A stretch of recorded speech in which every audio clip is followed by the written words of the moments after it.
أشهد أن لا إله إلا الله وحده لا شريك له وأشهد أن محمدا عبده ورسوله. أعوذ بالله من الشيطان الرجيم. بسم الله الرحمن الرحيم.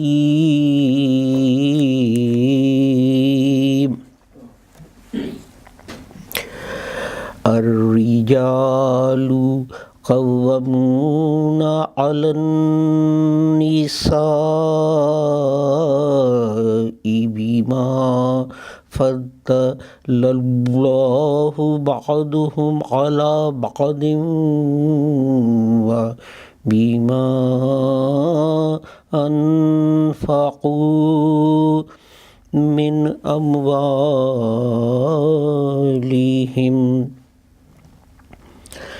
Men are to safeguard women with what Allah has made some of them excel others, and with what they spend. This is chapter 4, verse 34. يا أيها الذين آمنوا كونوا قوامين بالقسط شهداء لله ولو على أنفسكم أو الوالدين والأقربين.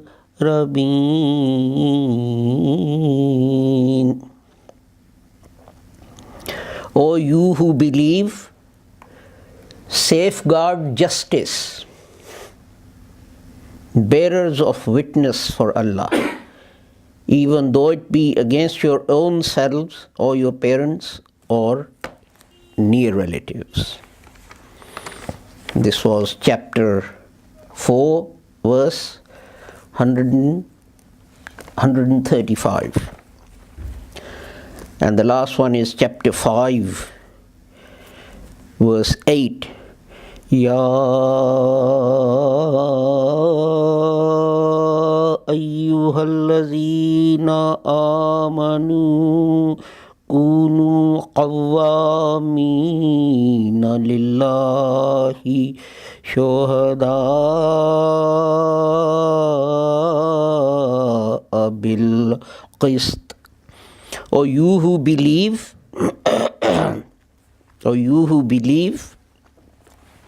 be steadfast for Allah, bearers of witness with justice.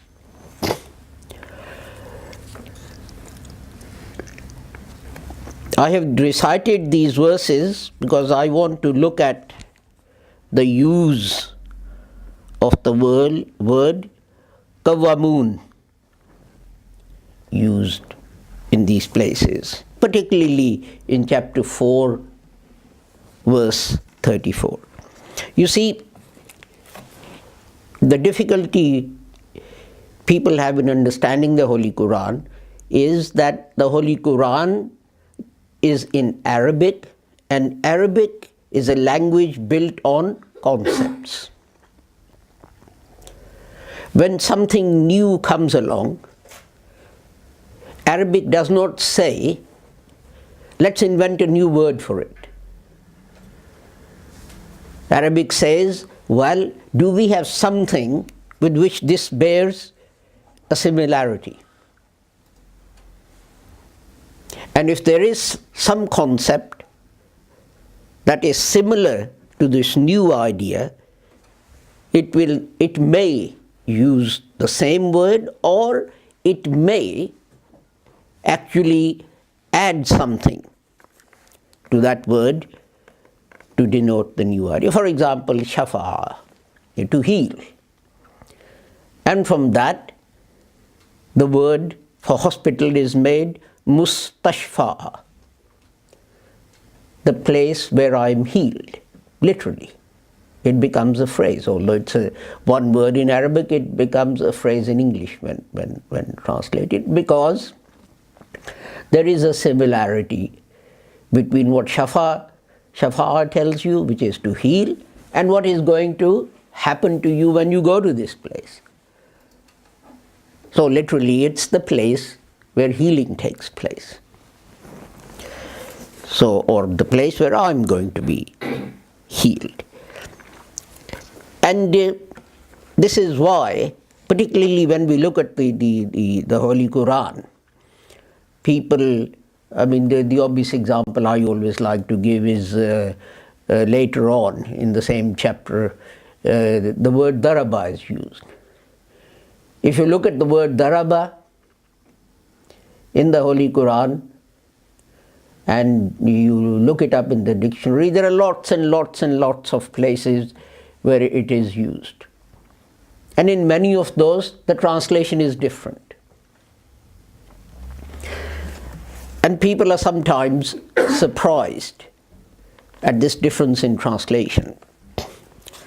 But the reason is that the same word is used in Arabic because there is a similarity between the two things. For example, daraba means to strike, but daraba also means to go. Like in English you say, strike out. He struck out to find his fortune. So that doesn't mean he beat anyone, but you strike your feet on the ground when you're going somewhere. So with that similarity, and that is the sort of thing.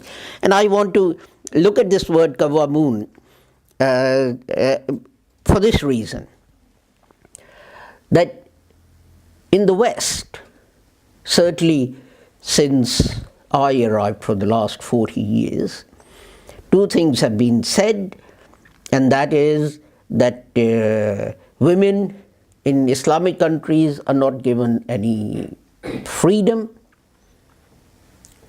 and they're not allowed out. And why is it that Quran says men must protect women? Well, you see, shall I mention Harvey Weinstein? Shall I mention Jimmy Savile? The women Harvey Weinstein was raping and molesting, were they sort of, how shall we say, suffering from, lack of confidence, unknown people who no one knew? These were confident women in a profession, probably near the top. And yet, this man managed to sexually harass them, molest them, even rape them, it is said. Or shall I mention the President's Club to you, which has been in the news recently, where, and I always find this phrase amusing, the great and the good. This is the definition of the people who actually went to that party and molested these girls. They are the great and the good. Well, what's so great about them? And what's so good about them? And this is a point I made some time ago in a different khutbah, that we are quite happy for these women molesters to make laws for us that we're going to follow. But we object to God or the Holy Prophet Muhammad sallallahu alaihi wasallam telling us how to live our lives.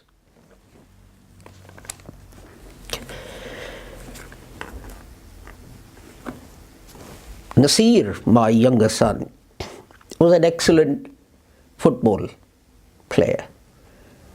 And some guy came to me one day and he said, I've seen your son play, and he's excellent player. And I said, oh, thank you very much. And he said to me, I want to take him and coach him and train him. And I said, well, not if I'm not there. And he said, why? I'm Mr. XYZ's coach. I'm this one's coach. I'm that one's coach. How about the American doctor who molested 175 Olympic athletes? Can you see the similarity? If I have a daughter, he comes to me and I said, well, no, I'm not going to send my daughter off with you. She's 10 years old or 11 years old. And he says, oh, yeah, you know, look at all these great Olympic athletes, and I've trained them and taught them and so on. So this guy was saying the same thing to me. And I said, yes, fine. But I don't know you. Does that bring to mind the coach who sexually molested these young kids that he took away to coach in the UK? This came to light a few months ago. The point is about, you see, this guy has been sent to prison, this American doctor or something, Nasser was his name. And the judge said, I have signed your death warrant. Yes, maybe. But what about those 175 girls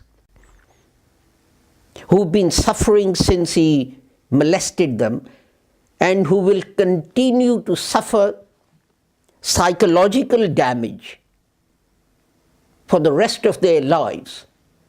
Some of them may not even be able to live a normal life. And if she was 10 when he molested this girl and she dies at 80, that's 70 years of suffering per person. Multiply that by 170, 175. How many hundreds of years of suffering is it for those girls? This is why this verse can be read in many ways. Most of the Quran can be read in many different ways. God says men are to safeguard women because of the skills that we have endowed upon them, what we have given them, whatever we have, whether it's strength or intelligence or money or resources, whatever it is, God has given that to us. And some people will say, well, it goes on to talk about men and women. Yes, this is true. But the beauty of Islam is that it states a general principle. This is how it should be. And then goes on. And then goes on to apply it to a particular situation. So in this case, the Holy Quran is saying that men are to safeguard women. This is their duty. But you see, it's a two-way thing. I left my home to come to Jummah, and if I left the door unlocked and someone went in and burgled my house, and I then got back and rang the police, and the police said, did you lock the door? And I said, no. The door wasn't locked. And they said, well, don't you think you should have locked the door? And I responded by, well, you know, burglaries shouldn't take place. People shouldn't go into other people's houses and take stuff that doesn't belong to them. Well, that is very true. But it's also up to me to lock my door. You know, the Holy Prophet's example, when someone leapt off a camel or a horse or something and just left it and was rushing away, and the Holy Prophet asked him, what about your ride? And he said, oh, I trust in Allah. And the Holy Prophet said, first tie your camel, then trust in Allah. First lock your door, and then you can say, why did the burglar or how did the burglar get in? So in some cases, when Islam says to women, segregate yourself from men, that is the reason. That is the reason. You know, on Big Question some years ago, in one program, these things were considered, and men, non-Muslim men, were all up in arms. You are telling us all we think about is sexually molesting women and so on.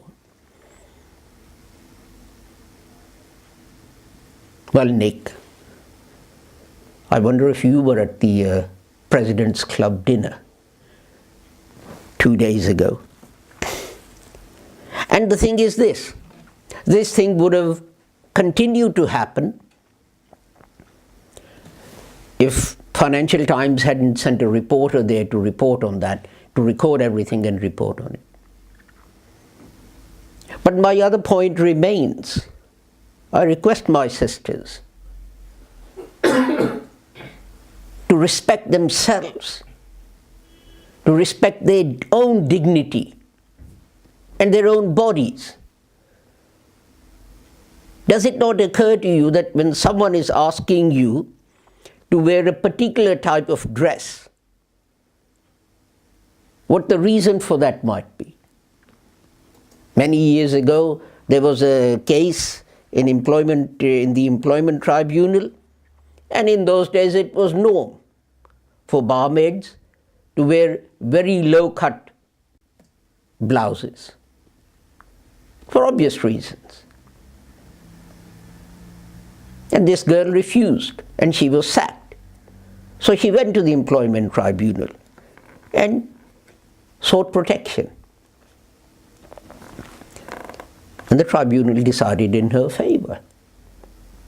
Why should she be required to wear a low-cut blouse? How does it add to her doing her job in the best way?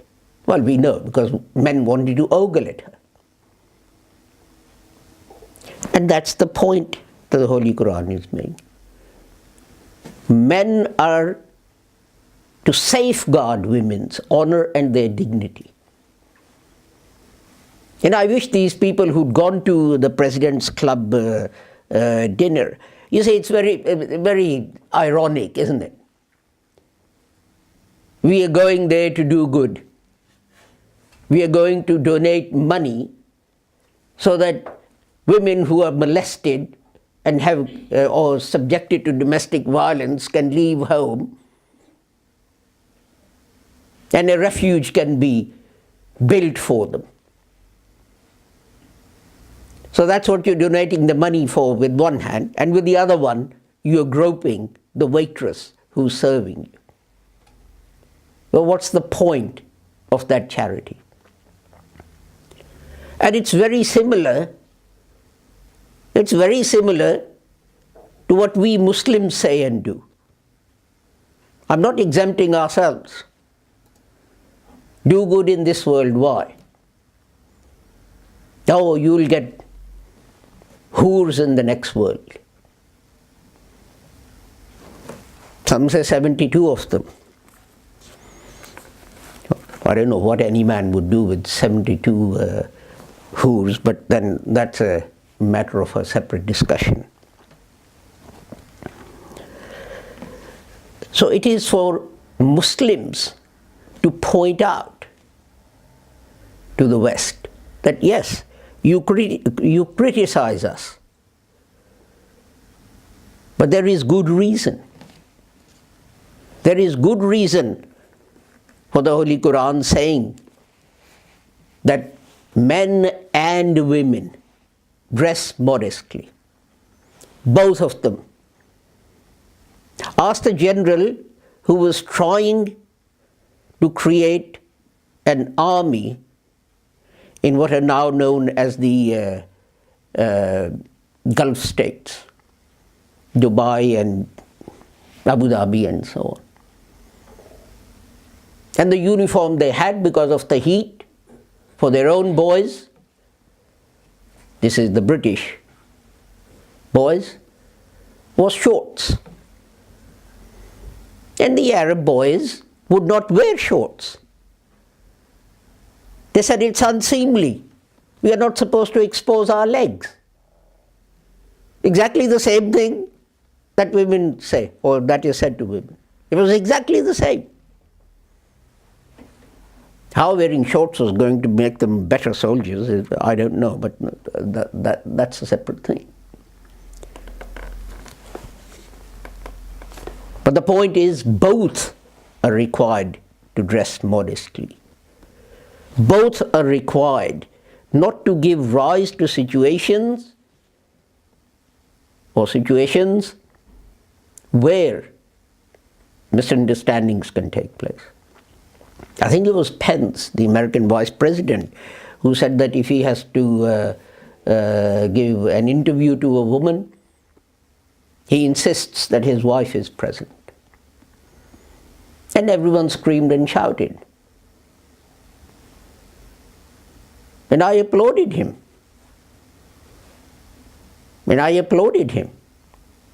For his caution. He did not want to give rise to a situation where his integrity or honor, or the woman who was interviewing him, her integrity or honor, could be called into question. But the point I want to make is this, that the Holy Quran, when it talks about Qawwamun in 434, it starts off by making a general statement of principle that men must safeguard women physically and in all other ways. Their integrity, their honor, etc. This applies to all men. It doesn't just say Muslim. And why is that? You might say, well, this is not right, this is not fair and so on. Well, let me ask you this. What's the percentage of men in the Parliament? What's the percentage of men in the House of Commons? What's the percentage of men in the House of Lords? So who's going to make laws to protect these women? It's addressed to those men. It's addressed to the men who went and attended the President's Club's dinner. It's addressed to the doctor who were sexually abusing these young American gymnasts. There may be, I've never heard of them, but there may be women who also harass men in the same way. But up until now, we haven't come across any examples of that. From creation up until now, it has been the man who's been doing this. And this is why God says, and then it goes on to talk about women, then it goes on to talk about wives here. But then, does that exclude daughters? Does that exclude sisters? No. In another place, daughters are dealt with, where the Holy Quran says that they ascribe girls to God, but when someone tells them that they've had a girl, their faces turn blue with rage. This verse applies. Don't bury her, safeguard her, protect her.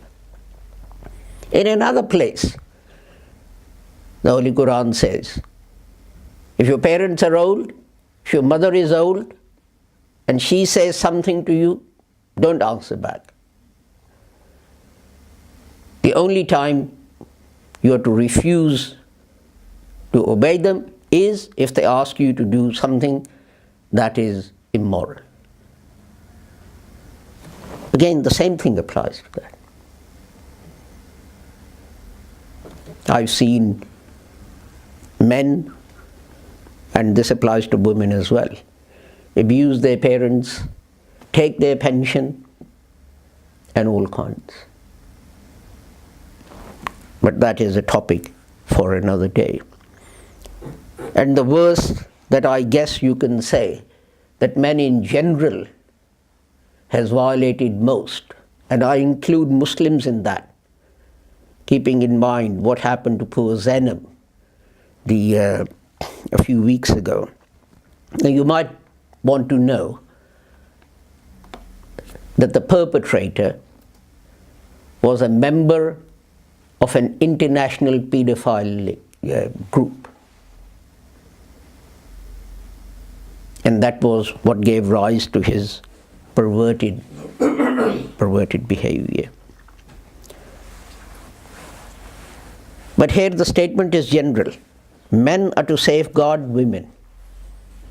So whether you're a teacher or you're a doctor or you're a husband or you're a boss or whoever you are, safeguard women under you, women in your organization, safeguard their honor, safeguard their integrity. And I live in hope